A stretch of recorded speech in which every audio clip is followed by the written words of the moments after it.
Welcome to Samba Samba. Enjoy the video. You start by opening OneNote and creating a dedicated VOC notebook so everything stays organized.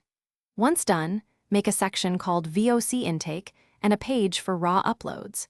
You should import audio files and transcripts directly into that intake page and add a brief metadata table listing date, source, and tags. Make sure to sign into the same Microsoft account across devices so syncing works. This immediate structure prevents lost files and speeds the next steps. You now break the intake into meaningful pages by customer, product area, or theme. This creates a searchable map.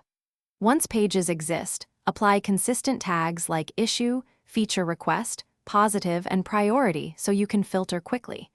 You should insert audio clips with timestamps and annotate key quotes inline to preserve context. Make sure to create links between related pages to build a VOC web.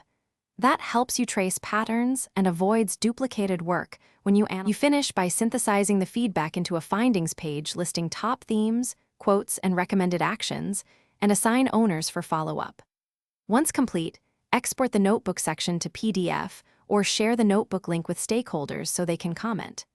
If something goes wrong with syncing or attachments don't appear, try signing out and back in, check OneDrive storage, and re-upload problematic files. This usually resolves missing content and restores collaboration quickly. Thanks for watching. Consider subscribing if we helped you.